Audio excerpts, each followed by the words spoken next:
గడిచిన వారం రోజుల్లో జరిగిన వార్తా విశేషాలను మీకందించే వార్తావాహిని కార్యక్రమానికి స్వాగతం. భారత పూర్వ ప్రధానమంత్రి మన్మోహన్ సింగ్ గురువారం రాత్రి అస్వస్థతకు గురై ఢిల్లీ ఎయిమ్స్లో తుది శ్వాస విడిచారు. రాష్ట్రపతి ద్రౌపది ముర్ము, ఉపరాష్ట్రపతి జగదీప్ ధన్కర్, ప్రధానమంత్రి నరేంద్ర మోదీతో సహా విదేశీ ప్రముఖులు సైతం మన్మోహన్ సింగ్కు నివాళి అర్పించారు. మన్మోహన్ సింగ్ పార్థివ దేహాన్ని ఆయన నివాసం నుంచి ప్రజల సందర్శనార్థం కాంగ్రెస్ పార్టీ ప్రధాన కార్యాలయానికి తీసుకొచ్చారు. అనంతరం యమునా నది ఒడ్డున నిగమ్ బోధ్ ఘాట్లో మన్మోహన్ సింగ్ అంతిమ సంస్కారాలను శనివారం అధికారిక సైనిక లాంఛనాలతో నిర్వహించారు. మన్మోహన్ సింగ్ మృతి పట్ల ప్రధానమంత్రి నరేంద్ర మోదీ దిగ్భ్రాంతి వ్యక్తం చేస్తూ దేశం విశిష్టమైన వ్యక్తుల్లో ఒకరైన మన్మోహన్ సింగ్ను కోల్పోయిందని పేర్కొన్నారు. ఎంతో నిరాడంబరంగా ఉండే ఆయన ఆర్థికవేత్తగా ఎదిగారని పేర్కొన్నారు. మన్మోహన్ సింగ్ మృతి పట్ల కాంగ్రెస్ నాయకులు రాహుల్ గాంధీ దిగ్భ్రాంతి వ్యక్తం చేశారు. గురువు, మార్గదర్శిని కోల్పోయానని, అపార జ్ఞానం, సమగ్రతతో మన్మోహన్ సింగ్ దేశాన్ని నడిపించారని పేర్కొన్నారు. ఆర్థిక శాస్త్రంలో ఆయన లోతైన అవగాహన దేశానికి స్ఫూర్తినిచ్చిందన్నారు. ఆంధ్రప్రదేశ్ ముఖ్యమంత్రి నారా చంద్రబాబు నాయుడు మన్మోహన్ సింగ్ మృతి పట్ల సంతాపం తెలిపారు. ఆయన మృతి దేశానికి తీరని లోటని, మన్మోహన్ సింగ్ కుటుంబానికి, అభిమానులకు ప్రగాఢ సానుభూతిని తెలిపారు. కేంద్ర ఆర్థిక మంత్రిగా దేశంలో అనేక ఆర్థిక సంస్కరణలు తీసుకొచ్చారని పేర్కొన్నారు. 1954లో పంజాబ్ విశ్వవిద్యాలయం నుంచి పోస్ట్ గ్రాడ్యుయేషన్ పూర్తి చేసిన ఆయన 1971లో కేంద్ర వాణిజ్య శాఖలో ఆర్థిక సలహాదారునిగా నియమితులయ్యారు. 1980 నుండి 82 వరకు ప్రణాళిక సంఘం సభ్యునిగాను, 1985-87 మధ్య ఉపాధ్యక్షునిగాను సేవలందించారు. 1991లో కీలక ఆర్థిక సంస్కరణలను తీసుకురావడంలో ఆర్థిక మంత్రిగా ఆయన చేసిన విశేష కృషిని భారత్ ఎప్పటికీ గుర్తుపెట్టుకుంటుంది. 2004-2014 మధ్య భారతదేశ 13వ ప్రధానమంత్రిగా ఆయన పనిచేశారు. భారతరత్న అటల్ బిహారీ వాజ్పేయి శత జయంతిని పురస్కరించుకుని ఢిల్లీలోని సదైవ్ అటల్ వద్ద రాష్ట్రపతి ద్రౌపది ముర్ము, ఉపరాష్ట్రపతి జగదీప్ ధన్ఖడ్, ప్రధానమంత్రి నరేంద్ర మోదీ ఆ మహనీయునికి ఘనంగా నివాళి అర్పించారు. అటల్ బిహారీ వాజ్పేయి సిద్ధాంతాలకు ఆయన ఆకాంక్షించిన విజయాన్ని పూర్తి చేసేందుకు దేశం పునరంకితమవుతుందని ప్రధానమంత్రి నరేంద్ర మోదీ ఈ సందర్భంగా పేర్కొన్నారు. అనంతరం మధ్యప్రదేశ్లోని ఖజురాహోలో దేశంలోని మొట్టమొదటి ప్రతిష్టాత్మకమైన బహుళార్థక సాధక ప్రాజెక్టైన కెన్ బెట్వా ప్రాజెక్టుకు ప్రధానమంత్రి శంకుస్థాపన చేశారు. అటల్ బిహార్ వాజ్పేయి జయంతి సందర్భంగా దేశంలోని మొట్టమొదటి ఓంకారేశ్వర్ ఫ్లోటింగ్ సోలార్ ప్రాజెక్టును ప్రధానమంత్రి ప్రారంభించి 1153 అటల్ గ్రామ్ సుశాసన్ భవనాల నిర్మాణాలకు భూమి పూజలు నిర్వహించారు. వాజ్పేయి స్మారకార్థం ఒక స్టాంపు నాణ్యాన్ని కూడా నరేంద్ర మోదీ విడుదల చేశారు. ఈ సందర్భంగా మాట్లాడుతూ సుపరిపాలన, ఉత్తమ సేవలను అందించడంలో వాజ్పేయి తమకు ఎల్లప్పుడూ స్ఫూర్తినిచ్చారని పేర్కొన్నారు. రాష్ట్ర ముఖ్యమంత్రి నారా చంద్రబాబు నాయుడు న్యూఢిల్లీలో పర్యటించారు. ఎన్డీఏ కూటమి సమన్వయ సమావేశానికి హాజరై ఎన్డీఏ పక్షాల నాయకులతో సమాలోచనలు జరిపారు. అనంతరం ప్రధానమంత్రి నరేంద్ర మోదీతో ప్రత్యేకంగా సమావేశమయ్యారు. ఈ సందర్భంగా ఆయన ఇటీవల ఆవిష్కరించిన స్వర్ణాంధ్ర విజన్ 2047ను ప్రధానమంత్రికి అందించి దాని సాకారానికి కేంద్ర ప్రభుత్వం తరపున అన్ని రకాలుగా సాయం అందించాలని కోరారు. ఆర్సెలార్ మిత్తల్ ఉక్కు పరిశ్రమకు ముడి ఖనిజం లభ్యమయ్యేలా చూడాలని కేంద్ర మంత్రి కుమారస్వామిని కలిసి విజ్ఞప్తి చేశారు. అలాగే కేంద్ర మంత్రులు అమిత్ షా, నిర్మలా సీతారామన్, అశ్వనీ వైష్ణవులతో సమావేశమయ్యారు. కేంద్ర ప్రభుత్వం 5 రాష్ట్రాల నూతన గవర్నర్లను నియమించింది. 3 గవర్నర్లను ఒక రాష్ట్రం నుంచి మరో చోటకు బదిలీ చేయగా మరో 2 కొత్తగా నియమించింది. మిజోరాం గవర్నర్గా ఉన్న ఆంధ్రప్రదేశ్కు చెందిన కంభంపాటి హరిబాబును ఒడిశా గవర్నర్గా కేంద్ర ప్రభుత్వం నియమించింది. ఆయన స్థానంలో కేంద్ర మాజీ మంత్రి జనరల్ వికే సింగ్ మిజోరాం గవర్నర్గా బాధ్యతలు స్వీకరించనున్నారు.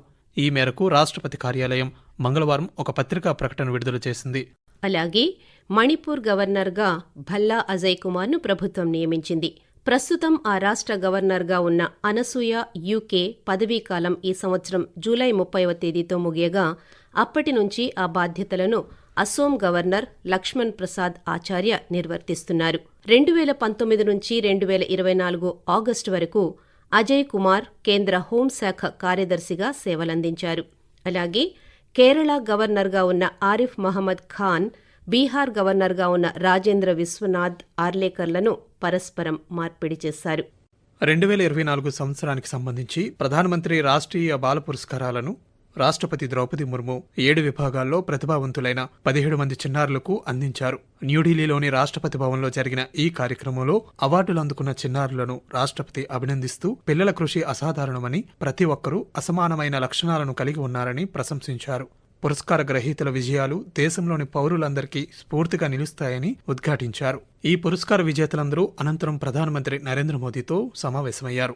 న్యూఢిల్లీలోని భారత్ మండపంలో జరిగిన వీర్ బాల్ దివాస్ కార్యక్రమంలో ఈ పురస్కార గ్రహీతలు పాల్గొన్నారు. ఈ సభనుద్దేశించి ప్రసంగించిన భారత ప్రధానమంత్రి నరేంద్ర మోదీ యువత నూతన ఆవిష్కరణల వైపు ఆసక్తి చూపాలని సూచించారు. ఆ దిశగా పిల్లలను ప్రోత్సహించడానికి దేశవ్యాప్తంగా 10,000కు పైగా అటల్ టింకరింగ్ ల్యాబ్లను ప్రభుత్వం ఏర్పాటు చేసిందని నరేంద్ర మోదీ తెలిపారు. ఈ 17 మంది ప్రధానమంత్రి రాష్ట్రీయ బాల పురస్కారాల గ్రహీతల్లో ఆంధ్రప్రదేశ్ గుంటూరు జిల్లాకు చెందిన స్కేటింగ్ క్రీడాకారిణి ఎం జెస్సీరాజ్ కూడా ఉన్నారు. స్కేటింగ్ క్రీడలో ఇప్పటివరకు దేశ విదేశాల్లోని అనేక టోర్నమెంట్లలో పాల్గొని 50కి పైగా పతకాలను సాధించారు. రోజ్గార్ మేళాలో భాగంగా కొత్తగా ఉద్యోగాలకు ఎంపికైన 71,000 మందికి ప్రధానమంత్రి నరేంద్ర మోదీ వర్చువల్ విధానంలో నియామక పత్రాలను అందించారు. ఈ సందర్భంగా మాట్లాడుతూ ప్రభుత్వ ఉద్యోగాల భర్తీలో నిజాయితీ, పారదర్శకతలకు అధిక ప్రాధాన్యత ఇస్తున్నామని, ఉద్యోగాలు పొందిన వారంతా భక్తితో దేశం కోసం పనిచేస్తున్నారని, ఇలాగే ముందుకు సాగితే 2047 నాటికి వికసిత భారత్ లక్ష్యాన్ని చేరుకోగలమని చెప్పారు. ఎన్డీఏ కూటమి అధికారంలోకి వచ్చాక make in India, Atmanirbhar Bharat, digital India వంటి కార్యక్రమాలను నిర్వహిస్తున్నామన్నారు. రోజ్గార్ మేళాల ద్వారా యువతకు సాధికారత కల్పించి వారి శక్తి సామర్థ్యాలు వెలికి తీస్తున్నామన్నారు. ఇప్పుడు దేశ యువతలో సంపూర్ణ విశ్వాసం తొణికిసలాడుతోందని, అంతరిక్షం, రక్షణ, మొబైల్ ఫోన్ల తయారీ, పునరుత్పాదక ఇంధనం, పర్యాటక రంగాల్లో ప్రపంచంలోనే అగ్రగామిగా భారత్ ఎదుగుతోందన్నారు. నియామకాలకు భాష ఒక అడ్డం కాకూడదనే ఉద్దేశంతో అన్ని ప్రాంతాల యువతకు అనుకూలంగా ఉండేందుకు 13 భారతీయ భాషల్లో పరీక్షలు నిర్వహిస్తున్నామని నరేంద్ర మోదీ వెల్లడించారు. ప్రతి సంవత్సరం డిసెంబర్ 24వ తేదీన జరుపుకునే జాతీయ వినియోగదారుల హక్కుల దినోత్సవం సందర్భంగా ఈ-కామర్స్ వేదికల్లో జరిగే మోసపూరిత కార్యకలాపాల నుండి వినియోగదారులను రక్షించడానికి జాగో గ్రాహక్ జాగో యాప్, జాగృతి యాప్లను కేంద్ర వినియోగదారుల వ్యవహారాల శాఖ మంత్రి ప్రహ్లాద్ జోషి ప్రారంభించారు. ఈ సందర్భంగా మాట్లాడుతూ వినియోగదారుల హక్కులను పరిరక్షించడంతో పాటు వారికి సాధికారత కల్పించడంలో ప్రభుత్వం కట్టుబడి ఉందని ఆయన స్పష్టం చేశారు. ఈ జాగో గ్రాహక్ జాగో యాప్ వినియోగదారులకు ఆన్లైన్ కార్యకలాపాల సమయంలో అన్ని యూఆర్ఎల్కు సంబంధించిన అవసరమైన ఈ-కామర్స్ సమాచారాన్ని అందిస్తుందని ఆయన వెల్లడించారు. వినియోగదారులకు హక్కులపై అవగాహన ఉన్నప్పుడే ప్రభుత్వం రూపొందించిన చట్టాలకు సార్థకత చేకూరుతుందని పౌర సరఫరాల శాఖ మంత్రి నాదెండ్ల మనోహర్ అన్నారు. మారుతున్న పరిస్థితులను దృష్టిలో ఉంచుకుని వినియోగదారుల చట్టాన్ని అమలు చేయడంలో సాంకేతిక పరిజ్ఞానం జోడించాల్సిన అవసరం ఉందన్నారు. జాతీయ వినియోగదారుల దినోత్సవం సందర్భంగా విజయవాడలో తుమ్మలపల్లి కళాక్షేత్రంలో ఏర్పాటు చేసిన సదస్సులో మంత్రి పాల్గొన్నారు. గ్రామీణ స్థాయి నుంచి పట్టణ స్థాయి వరకు పాఠశాలలు, కళాశాలల్లో వినియోగదారుల క్లబ్బులు ఏర్పాటు చేసి అవగాహన పెంచేందుకు చర్యలు తీసుకుంటున్నామని మంత్రి పేర్కొన్నారు. గ్రామీణాభివృద్ధి కోసం ఉత్తరప్రదేశ్, ఆంధ్రప్రదేశ్ రాష్ట్రాలకు 2,000 కోట్ల రూపాయల 15వ ఆర్థిక సంఘం నిధులను కేంద్ర ప్రభుత్వం మంగళవారం విడుదల చేసింది. పంచాయతీరాజ్ సంస్థలు, గ్రామీణ స్థానిక సంస్థలు వినియోగించుకునే ఈ ఆర్థిక సంఘం నిధుల కోసం ఉత్తరప్రదేశ్ రాష్ట్రానికి 1,598 కోట్ల రూపాయలను కేటాయించింది. ఆర్థిక సంఘం సిఫార్సుల మేరకు గ్రామీణాభివృద్ధి కార్యక్రమాల కోసం కేంద్ర ఆర్థిక శాఖ ఆంధ్రప్రదేశ్కి 446.49 కోట్లను విడుదల చేసింది. భారతీయ సమాంతర సినిమా దశ దిశ మార్చిన తొలితరం చిత్ర దర్శకులు శ్యామ్ బెనగల్ తుదిశ్వాస విడిచారు.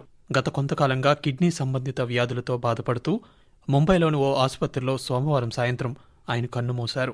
తనదైన చిత్ర కథనంతో అంకుర్, నిశాంత్, మంథన్, కల్యూగ్ లాంటి ఎన్నో విజయవంతమైన చిత్రాలను తెరకెక్కించారు. శ్యామ్ బెనగల్ దర్శకత్వం వహించిన చివరి చిత్రం Mujeeb the making of A nation Bangladesh తొలి అధ్యక్షులు షేక్ ముజిబుర్ రెహమాన్ జీవితం ఆధారంగా రూపొందించిన ఈ చిత్రం 2023 అక్టోబర్ 13న విడుదలైంది.